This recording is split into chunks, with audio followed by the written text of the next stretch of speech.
नमस्कार बच्चों, physics by Hemlata channel में आपका स्वागत है। आज अपन देखेंगे समतल में गति।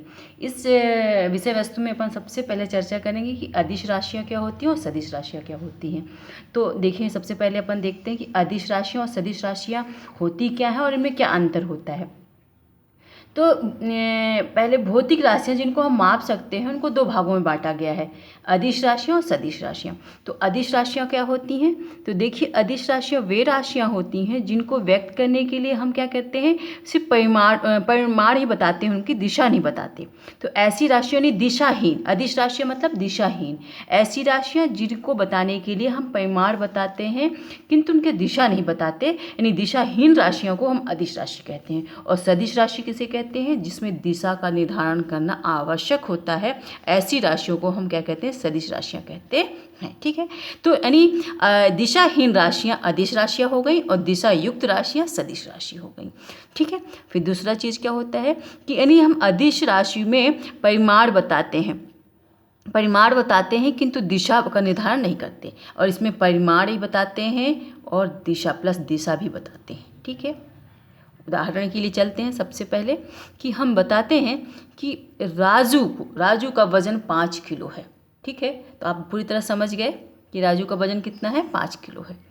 किंतु अगर हम ये बताएं कि राजू का वजन पूर्व की 5 किलो है, तो ये तो नहीं बताते कि राजू का वजन पूर्व की 5 किलोमीटर है कि पश्चिम की ओर 5 किलोमीटर है। यानी उसका वजन क्या है, उसके परिमाण, किसी राजू के वजन का सिर्फ परिमाण ही काफ़ी है राजू के वजन को बताने के लिए। यानी का वजन क्या होगा, वेट क्या हो गया, ये क्या हो गया, अदिश राशि हो गई। यानी किसी वस्तु का द्रव्यमान जो है वह क्या हो गए, अदिश राशियाँ हो गई। ठीक उसी प्रकार सदिश राशि कैसी कहलाती है?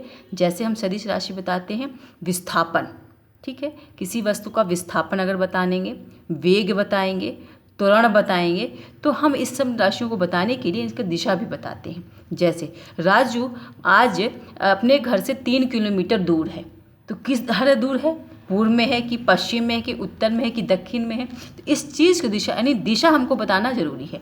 अगर राजू हम बताए कि राजू आज अपने घर से 2 किलोमीटर दूर है स्थित है, तो यानी विस्थापन उसको बताने के लिए हमको ये बताना पड़ेगा कि राजू का विस्थापन 2 किलोमीटर किधर है, पूर्व में है कि पश्चिम में है कि उत्तर में है कि दक्षिण में है। ठीक है, तो यानी विस्थापन क्या हो गई, सदिश राशि हो गई। ठीक है, जबकि राजू का वजन क्या हो गया, वह अदिश राशि हो गई। तो अदिश राशि और सदिश राशि में दूसरा अंतर क्या हो गया कि हम अदिश राशि में सिर्फ परिमाण बताते हैं, दिशा नहीं बताते। सदिश राशि में परिणाम और दिशा दोनों बताते हैं। तीसरा अंतर हम क्या बता सकते हैं? तीसरा अंतर होता है कि अदिश राशियों का जो योग होता है, योग, गुणा, जोड़, घटाना, यह साधारण गणितीय विधि से हम कर सकते हैं। 2 या 2 से अधिक राशियों का जोड़, घटाना, गुणा, भाग हम जब अदिश राशियों का करते हैं तो इनको साधारण गणितीय विधि से हम कर सकते हैं। जबकि सदिश राशियों का जब हम 2 या 2 से अधिक सदिश राशियों का योग, गुणा, घटाना, जोड़ना ये सब करते हैं, तो इसके लिए एक सदिशी गणितीय विधि अपनाते हैं, या उसे वेक्टर बीजगणितीय भी कहते हैं। कौन सी विधि से करते हैं? वेक्टर बीजगणितीय से करते हैं। ये तीसरा अंतर हो गया। ठीक है, यानी तीसरा अंतर क्या होगा, इसका अगर हम अदिश राशियों का योग, जोड़ना, घटाना करें तो इसके लिए साधारण गणितीय विधि अपनाते हैं। ठीक है, और इसमें कौन सा, बीजगणितीय विधि अपनाते हैं। इसका तीसरा अंतर होगा। चौथा अंतर देखिए, अदिश राशियों का 2 से अधिक राशियों को जोड़ना, घटाना करने पर हमको रिजल्ट जो मिलता है, परिणाम जो मिलता है, वह क्या मिलता है, अदिश राशि मिलती है। ठीक है, अदिश राशि मिलती है।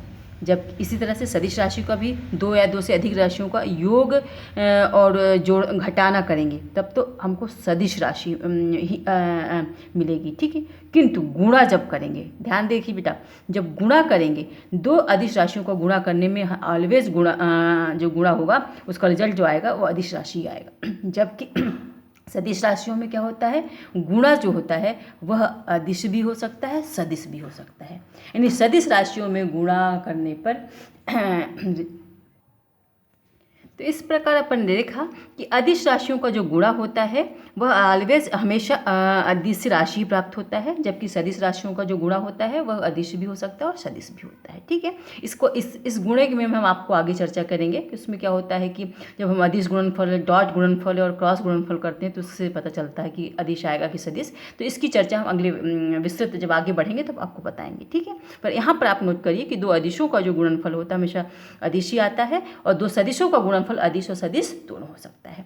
अब अपन देखते हैं कि अदिश राशि जो होता है अंग्रेजी के साधारण अक्षर से व्यक्त करते हैं। ठीक है, साधारण अक्षर से, जैसे समय है उसको टी से समय है और दूरी है डिस्टेंस है उसको भी हम ऐसे व्यक्त कर देते हैं। जबकि सदिश राशियों को व्यक्त करने के लिए हम अंग्रेजी के साधारण अक्षर के ऊपर हम तीर का निशान लगाते हैं। जैसे मान लो एक कोई सदिश राशि है तो उसके ऊपर हम व्यक्त करेंगे तो उसके ऊपर ऐसे तीर का निशान लगाएंगे, है ना।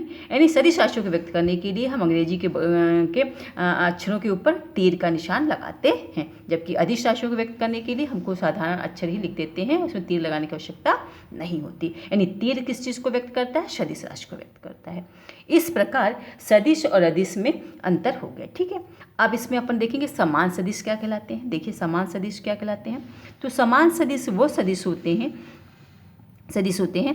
समान सदिश वो सदिश होते हैं जिनकी दिशा और परिणाम दोनों बराबर। मान लो ए सदिश है, ठीक है, और ये दूसरा बी सदिश है। ठीक है, तो दोनों अगर समान सदिश तब होंगे, सदिश ए बराबर सदिश बी होगा तब होगा जब इनके परिणाम और दिशा दोनों समान हो। ठीक है, तो ऐसे सदिश जिनकी दिशा और परिणाम समान होते हैं उन्हें समान सदिश कहते हैं। ठीक है, इस प्रकार, और उन्हें ए सदिश बराबर बी सदिश व्यक्त करते हैं। इसी प्रकार से ऋणात्मक सदिश क्या होता है? ऋणात्मक और विपरीत सदिश क्या होते हैं? वे सदिश जिनके परिणाम तो समान होते हैं किंतु दिशा विपरीत होती है। मान लो ए सदिश है, ठीक है, जिसकी दिशा इस तरह से है, दूसरी बी सदिश है जिसका बी है। तो ये सदिश अगर इनके परिणाम बराबर हैं किंतु दिशा विपरीत है, दिख रहे एरो की निशान विपरीत दिखाया है हमने, ए को ऊपर दिखाया है, बी को नीचे दिखाया है, तब ये क्या कहलाते हैं? विपरीत दिशा सदिश कहलाते हैं या ऋणात्मक सदिश कहलाते हैं। यानी इनके क्या हो, परिमाण जो है समान है, परिमाण समान है, ठीक है, किंतु दिशा क्या है? दिशा विपरीत है, दिशा विपरीत है। तो ऐसे क्या होता है? यानी ए सदिश बराबर माइनस बी सदिश, यानी ऐसे सदिश को ऋणात्मक सदिश या विपरीत सदिश कहते हैं। अब समांतर सदिश क्या होते हैं? ये तो समान सदिश दूसरा कंडीशन, दूसरा हमने पढ़ा। तीसरा हमने पढ़ा समांतर सदिश। देखिए अपन समांतर सदिश की बात कर लेते हैं, क्या होते हैं। तो समांतर सदिश वे सदिश होते हैं जिनकी क्या होता है कि दिशा समान होती किंतु परिमाण अलग अलग होते हैं। तो मान लो ए सदिश है, ठीक है, ये ए सदिश है और ये बी सदिश है, ठीक है, इनके परिमाण अलग अलग हैं, ठीक है, किंतु दिशा बराबर है। तो हम क्या कहते हैं? सदिश ए बराबर क्या लिख देते हैं? सदिश समांतर है बी सदिश के, ठीक है, ऐसे अपन लिख सकते हैं। एकांक सदिश क्या कहलाता है? अब देखिए एकांक सदिश, जैसे एकांक सदिश वे सदिश होते हैं जिनका परिमाण जो होता है एकांक होता है, यूनिट होता है, एक होता है। ऐसे सदिश जिसका परिमाण क्या होता है? एक होता है, ऐसे सदिश को हम क्या कहते हैं? एकांक सदिश कहते हैं।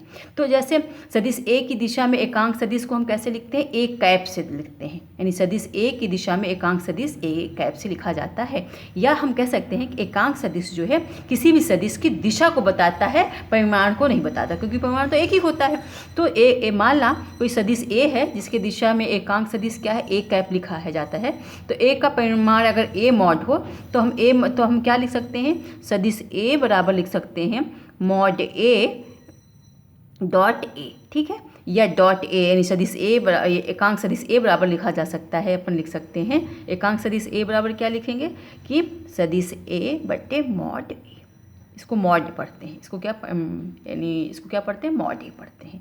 तो एकांक सदिश बराबर क्या होता है? ऐसा सदिश जिसका परिमाण क्या होता है? एकांक होता है, यूनिट होता है, उसे एकांक सदिश कहते हैं। अर्थात जो एकांक सदिश होता है वो किसी सदिश का दिशा बताता है, क्योंकि परिमाण तो हमेशा एक ही होता है।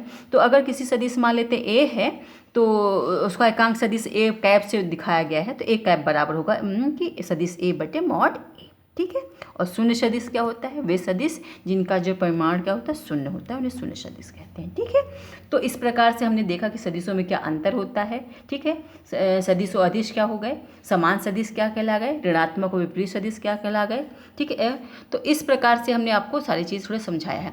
आगे हम आपको बताएंगे कि सदिशों का योग का त्रिभुजी नियम क्या है और चतुर्भुज नियम क्या है। ये बहुत महत्वपूर्ण है। ये बेसिक चीज़ें थी सदिश के बारे में, इसलिए हमने आपको छोटा सा इसको वीडियो उपलब्ध कराया है। इसको आप देख लेंगे तो आने वाले वीडियो आपको आसानी से समझ आएंगे। चलिए बच्चों, हम इसको हटा देते हैं। थोड़ा सा नोट्स आपको बनाना आवश्यक है, तो इसलिए देखिए साफ साफ नोट्स बना लीजिए। देख लीजिए बच्चों, ये इसको बच्चों चैनल को सब्सक्राइब करना ना भूलें। आप लोग सब्सक्राइब नहीं करके रखें, इसलिए हम आपको फॉरवर्ड नहीं कर पाते हैं। और आप सब सब्सक्राइब कर लें तो आपको आसानी से वीडियो मिलते रहें, जिसमें कि आप लगातार नोट्स बनाएं। और हमने सारे महत्वपूर्ण क्वेश्चन ही आपको बताए हैं। अभी अनावश्यक क्वेश्चन हमने नहीं बताए हैं, क्योंकि इसमें लॉकडाउन चल रहा है, तो बच्चों आपको समय कम है आपके पास। बच्चों बस आपको हमने महत्वपूर्ण प्रश्न बताया है, और बिल्कुल बेसिक, जिसमें आपको क्लियर हो जाए, क्योंकि इस समय आपके पास समय कम है। आप चैनल को सब्सक्राइब करना बिल्कुल नहीं भूलिए। चैनल को सब्सक्राइब करें बच्चों, जिससे आपको लेटेस्ट वीडियो मिलते रहे। हम आपको सारा सिलेबस पूरा करेंगे। धन्यवाद।